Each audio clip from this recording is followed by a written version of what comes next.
আপনি তো জানেন আমি মাহরম আর নন মাহরম মেইনটেইন করি। দয়া করে আমাকে এভাবে জ্বালাতন করবেন না। আমার এসব পছন্দ না, আর আমার মনও ভালো না। স্পষ্ট বিরক্তি বুঝিয়ে কথাগুলো বললাম, কিন্তু কে শোনে কার কথা? সে হেয়ালি করেই যাচ্ছে, আমাকে মাহরম করে নাও, তাহলেই তো আমার সাথে কথা বলতে তোমার অসুবিধা হবে না।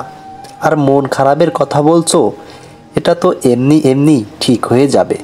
তার গলার কণ্ঠস্বর অন্যরকম, বড়ই অন্যরকম।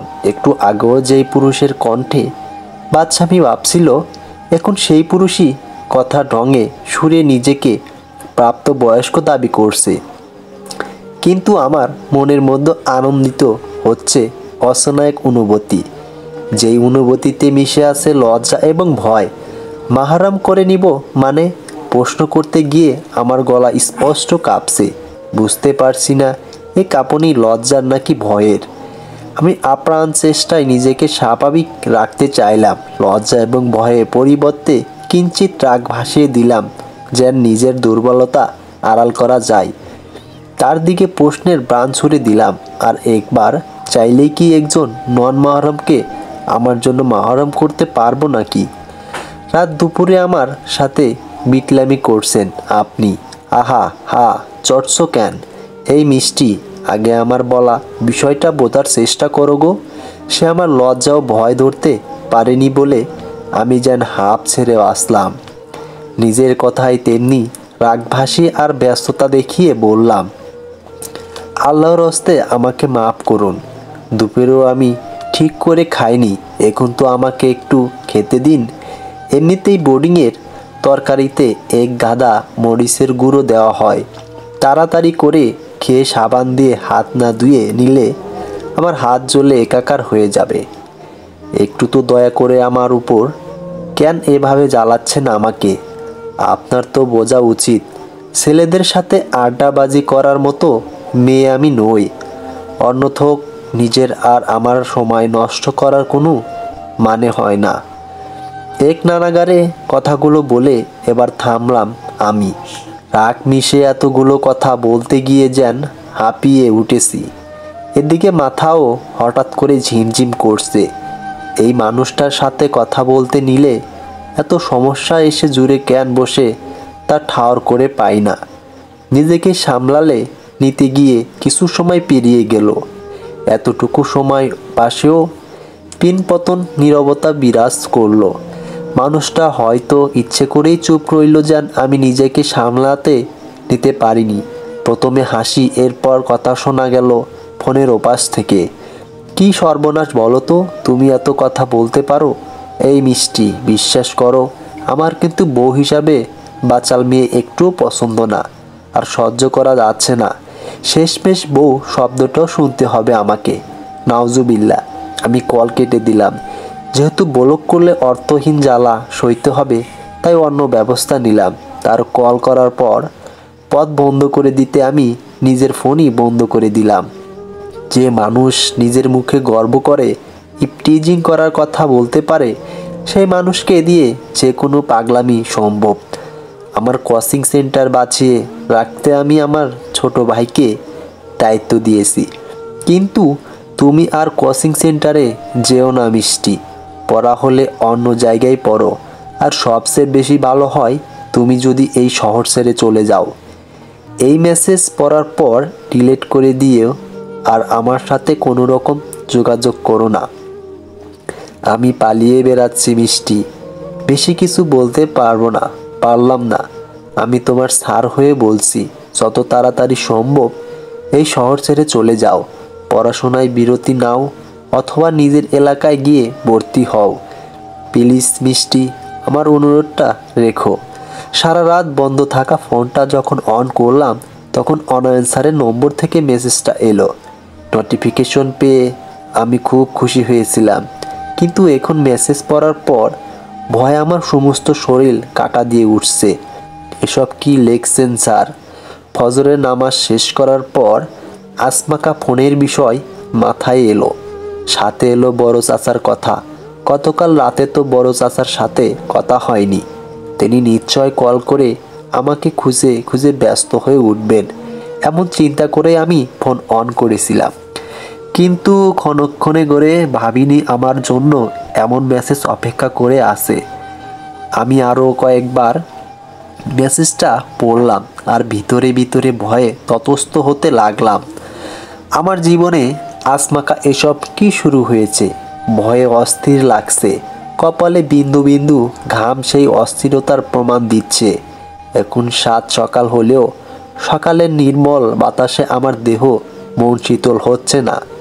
জানালার পর্দা নাড়িয়ে ঘরের মধ্যে বাতাস ঢুকছে ঠিকই, কিন্তু চিন্তার যে ঝড় উঠছে মনের মধ্যে, তার কাছে এই বাতাস যেন অতি তুচ্ছ। আমি বিছানায় বসে থরথর করে কাঁপছি আর চাপা কান্নায় আল্লাহ সুবহানাল্লাহ ওয়া তাআলার আশ্রয় কামনা করছি। কি জানি কেমন করে এখন আবার বড় চাচার কথা মনে পড়ল। আমি সময় খরচ না করে বড় চাচাকে কল করলাম। আজকে আমাকে আর হতাশ হতে হয়নি। বড় চাচা কল রিসিভ করে বললেন, আমি ভাবছিলাম তোমাকে কল করব মা, কিন্তু তার আগেই তুমি কল করে বসলে।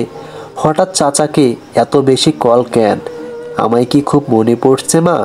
বড় চাচার মায়াময় কথাগুলো আমার থমকে থাকা কান্নায় যেন সজোরে ধাক্কা দিল। সেই ধাক্কার বেগ সামলাতে না পেরে আমি ফুঁফিয়ে উঠলাম, মিষ্টি মা, আরে আরে কি হলো, কাঁদছো কেন? কি হয়েছে? আমার কান্না বেড়েই চলেছে। আমি কোনো উত্তর দিতে পারলাম না। বড় চাচাই বলে গেলেন, রাগ করলে এই চাচার উপর? আসলে কালকে প্রেশারটা একটু বেড়েছিল। প্রেশার বাড়লে শরীরে আর জোরই থাকে না মা। এত দুর্বল লাগছিল আমার, আমি আর জেগে থাকতে পারিনি। সন্ধ্যাবেলাতেই ঘুমিয়ে গিয়েছিলাম। আমার খুব ভয় করছে বড় চাচা। কোনো মতে কান্না গিলে আমি বড় চাচাকে বললাম, ভয় কেন? কি হয়েছে? কেউ কিছু বলেছে কি? কাঁদতে কাঁদতেই আমি বড় চাচাকে সব কিছু বললাম। আমার কথা শুনে তিনি গম্ভীর হয়ে গেলেন। বেশ কিছুক্ষণ আমাকে বুঝিয়ে বললেন, তুমি চিন্তা করো না, আমি তোমার আম্মু আব্বুর সাথে কথা বলে দেখছি। আর আজকে কি ক্লাস আছে? জি। দরকার নেই যাওয়ার, আজকে বোর্ডিংয়েই থাকো। আজকে অনেক সময় নিয়ে গোসল করলাম, মাথায় পানি ঢালতে হয়েছে 2 বালতি। সকালে মেসেজ দেখার পর এত উত্তেজনা সৃষ্টি হয়েছিল, তারপর কেঁদে কেঁদে তো একাকার হয়ে ফেলেছিলাম। এখন মন খারাপ সেরে না গেলেও গায়ে আরাম বোধ করছি। ভেজা চুলগুলো মুছেই না যেই না গামছাটা শুকাতে দিব, এমনিতেই ফোন বেজে উঠল। 2 থেকে 3 দিন ধরে এত কল আসছে যে রীতিমতো মাথা ধরে যাচ্ছে ফোনের রিংটোনে। ফোন হাতে নেওয়ার পর যখন নাম্বারটা দেখলাম, তখন আমার মেজাজ এতটাই খারাপ হলো, ইচ্ছে করছে ফোনটাই ভেঙে ফেলি। রাগে আমি একলা ঘরে নিজেকেই বলে উঠলাম, ধ্যাত, যত সব উটকো ঝামেলা জুটিয়ে বসেছি। খেয়ে দে কাজ নেই, শুধু মেয়ে তাড়িয়ে বেড়ায়, এর নাম বাজে পুরুষ। একদম ঠিক আছে। কল বেজে আপনি বন্ধ হয়ে গেল। আমিও ফোন সাইলেন্ট মোডে দিয়ে কাঠের ছোট আলমারিতে রেখে দিলাম। এখন নামাজ পড়ার সময় কেউ আমার মেজাজ সম্ভব আকাশে তুলে দিক, তা আমি মোটেও চাই না। এমনিতেই জীবন সংকটে ভুগছি, এরপর আবার এসব নতুন নতুন ঝামেলা আমার মাথার উপর ভীমরুলের মতো উঠছে। দুপুরে খাওয়া শেষ করতে গিয়ে বিকাল 4টা বেজে গেল। অনেক দিন পর আজকে খাওয়াটা একটু বেশি হয়ে গেছে। মানুষ চিন্তিতে থাকলে নাকি খেতে পারে না।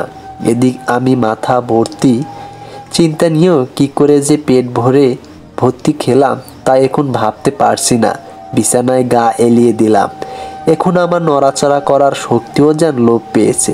আমি বরাবরই বালিশে মাথা রাখলে জিকির করি, এখনও তাই শুরু করলাম। কিন্তু বেশিক্ষণ জিকির চালানো সম্ভব হলো না। দরজায় টোকা পড়ল। এমন অসময়ে আবার কে এলো? দরজার দিকে তাকিয়ে একটু জোরে সরেই বলে উঠলাম, একলা ঘরে থাকতে থাকতে আজকাল একাকী কথা বলার অভ্যাস একটু বেশিই মাথা নাড়াচাড়া দিয়ে উঠেছে। মিষ্টি, কই গো? দুয়ার ডাক হলো। দরজার ওপাশ থেকে কথাগুলো ভেসে আসতেই বুঝতে পারলাম বোর্ডিংয়ের বাবুর্চি, যাকে আমরা খালা বলে ডাকি, তিনি আমাকে ডাকাডাকি করছেন। খালার স্বভাব হলো যতক্ষণ দরজা না খোলা হবে ততক্ষণ তিনি এক চুলো নড়বেন না। অগত্যা আমাকে বিছানা ছেড়ে উঠতেই হলো। মাথার হিজাব ঠিক করে নিজেকে ভদ্রস্থ করে আমি দরজা খুললাম। সেলোয়ার কামিজ পরা বয়সী এক নারীর কৌতূহল চোখ আমাকে দেখে ঠোঁট নাড়ালো। কি গো আন্টি, মোবাইল বন্ধ কে গো তোমার?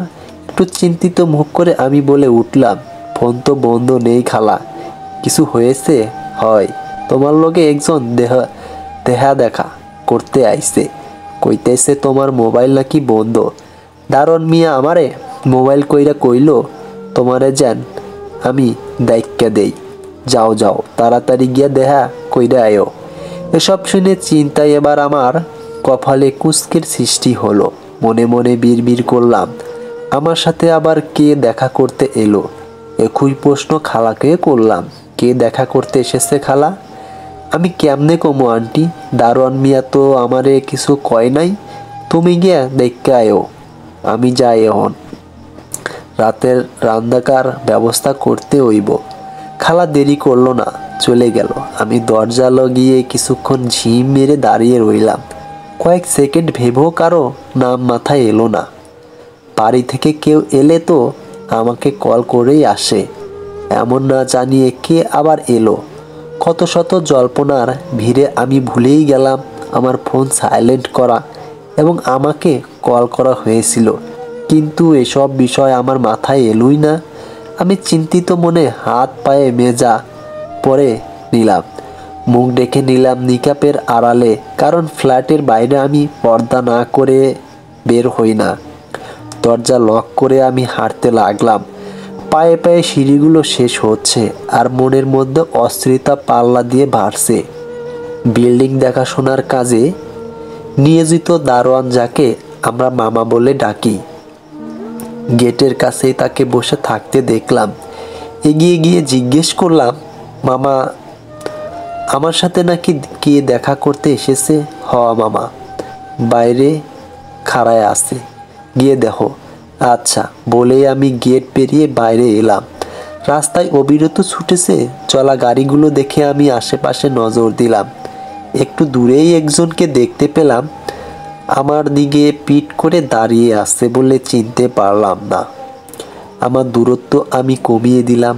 কাছ থেকে তার দৃষ্টি আকর্ষণ করতে সালাম দিলাম, আসসালামু আলাইকুম রাহমাতুল্লাহি ওয়া বারাকাতুহু।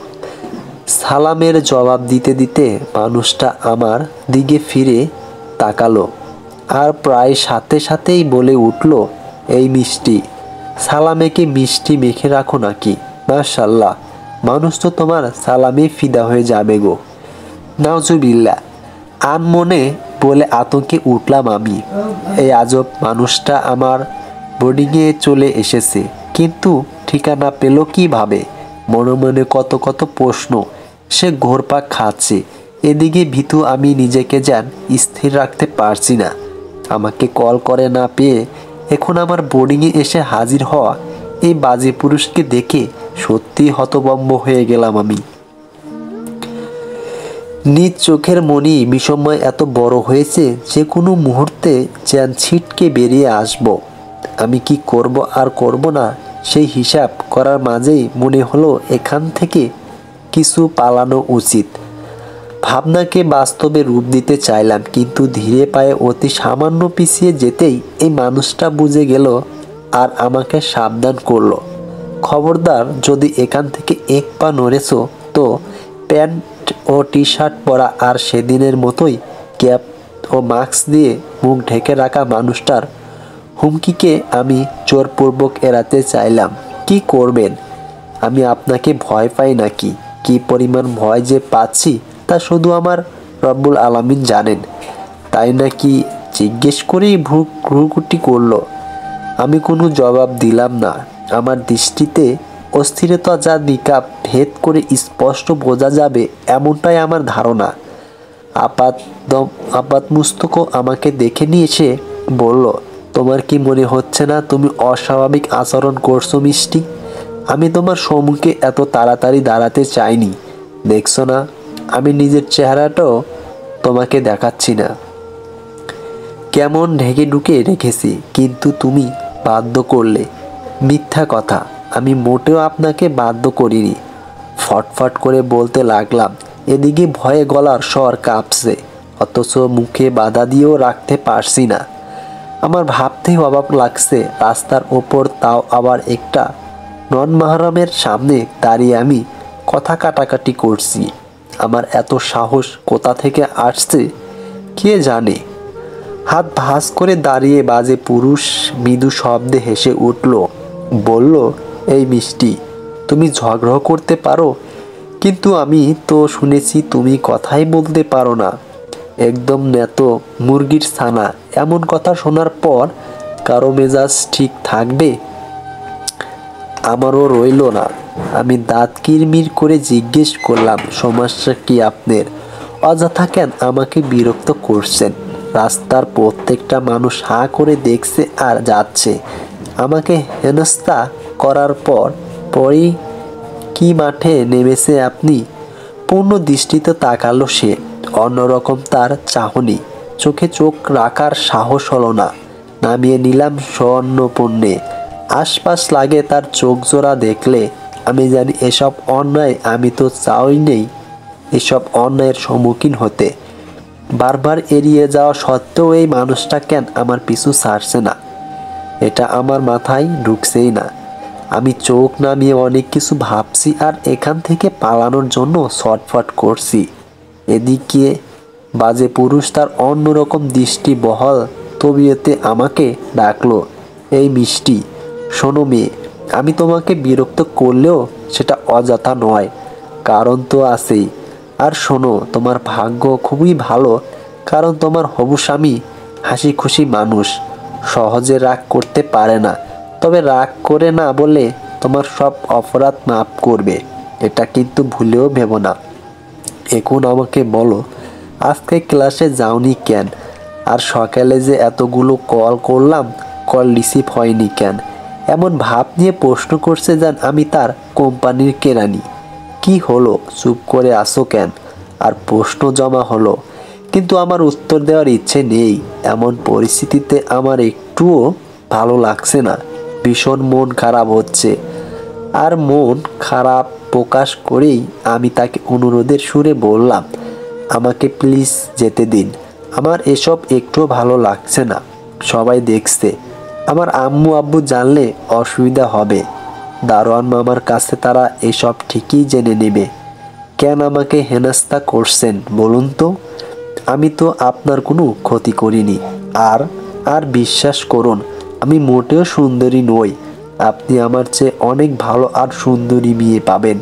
চোখ ছোট করে কিছুক্ষণ তাকিয়ে থেকে সে ফিক করে হেসে উঠল। হাসি মুখেই জিজ্ঞেস করলো, এই মিষ্টি, তুমি কি মুভি টুবি অনেক বেশি দেখো নাকি? কথা বেঁধে গেল গলায়। আমি ভয় পাচ্ছি, আল্লাহ সুবহানাহু ওয়া তাআলার ভয়, পরিবারের ভয়, সমাজ সংসারের ভয়, আর এক লাগামহীন পুরুষের সম্মুখে দাঁড়িয়ে থাকার ভয়। কিন্তু প্রাণপণে গোপন করে চলেছি হাজারো সেই ভয়। তাই তো কথা বেঁধে যাওয়াকে পাত্তা দিলাম না, গলা শুকিয়ে যাওয়াকে প্রাধান্য দিলাম না। পূর্ণ দৃষ্টিতে তাকিয়ে রইলাম তার পানে। ভয়কে অপরাজিত করতে গিয়ে আমি যে শয়তানকে জিতিয়ে দিচ্ছি। চোখের পাপের আমি আমার আমলের খাতায় পিছিয়ে যাচ্ছি। এসব কথা আমার স্মরণে এলোই না। টিপিক্যাল নামিকাদের মতো বাক্য ব্যয় করেছো। আমার চেয়ে সুন্দর কাউকে পাবেন? আপনাকে স্বামী হিসাবে মেনে নিতে পারবো না, জোর করে মন পাওয়া যায় না। ব্লা ব্লা, এসব অনেক পুরাতন হয়ে গেছি মিষ্টি। Try something new. যাই হোক, এখন কথা না পেছিয়ে আমার প্রশ্নের উত্তর দাও। তুমি শুধু শুধু সময় নষ্ট করছো।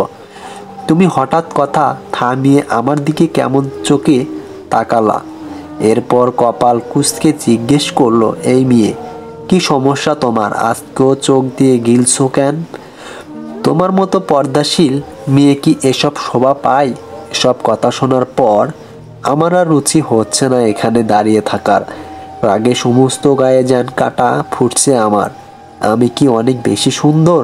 না মানে মুখ ঢেকে রাখার পরও তুমি হ্যাঁ করে তাকিয়ে থাকো। আচ্ছা, কি এত দেখো গো? কেমন আলহুদে গলায় প্রশ্ন ছুড়ে দিল। আপনার ঢং দেখি মেয়েদের মতো নেকামি করেন, সেটা দেখি। হাফ লেডিস কোথাকার। ফের যদি আমাকে ডিস্টার্ব করেন তাহলে তেজগাঁও থানায় গিয়ে মামলা করে দিব। রাগে অগ্নিশর্মা হয়ে আমি কথাগুলো বললাম। এরপর সময় ব্যয় না করে তাকে ফেলে বোর্ডিংয়ের উদ্দেশ্য পা বাড়ালাম। এখানে দাঁড়িয়ে খামাখা তামাশা করার শখ নেই আমার। যতই হোক আমি পর্দাশীল মেয়ে, ভদ্রঘরের দুলালি।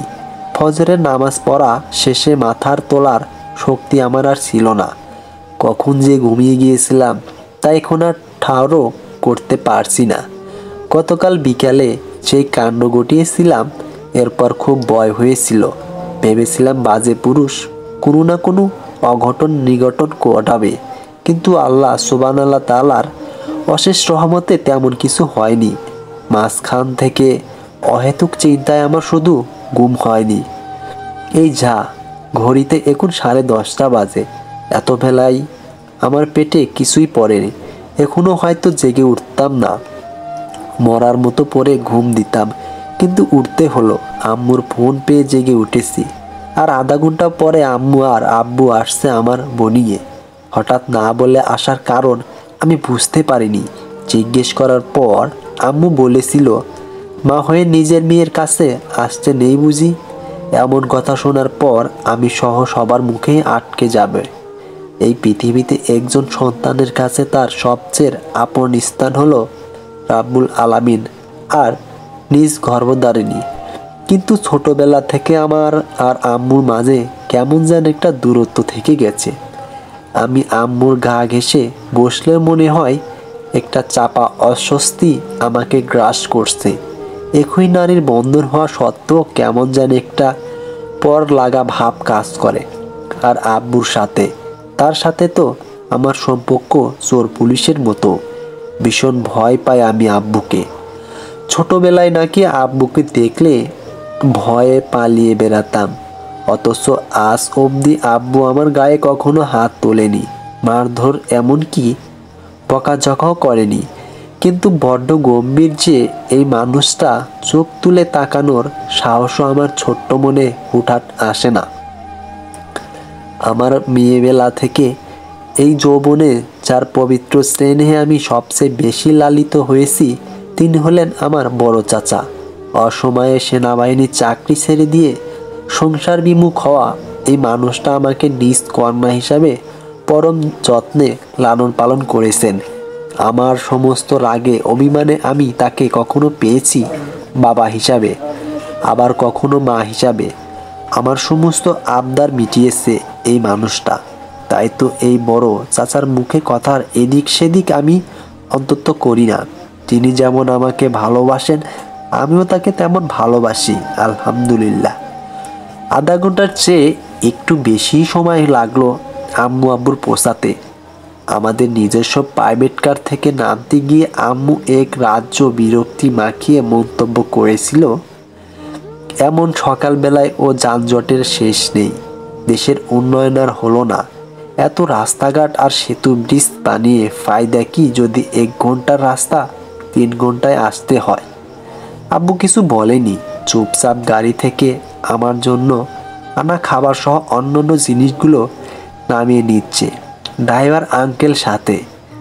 আমরা খুব বেশি ধনী নই, তবে মধ্যবিত্ত বলা যায় না, কারণ আমাদের দোতলায় একটা বাড়ি আছে, নিজস্ব একটা গাড়ি আছে, তবে জমি জমা বিশেষ কিছু নেই।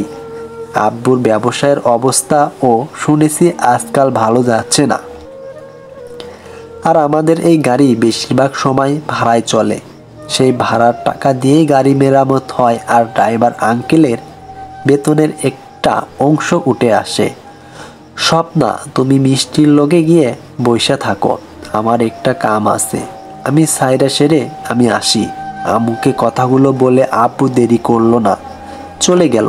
বাড়ির সবাই মোটামুটি আঞ্চলিক ভাষা এড়িয়ে চলে, কিন্তু কম অবধি পড়া আমার আব্বু আজ পর্যন্ত আঞ্চলিক ভাষা পরিহার করতে পারেনি। আব্বু পড়াশোনা শেষ করতে পারেনি।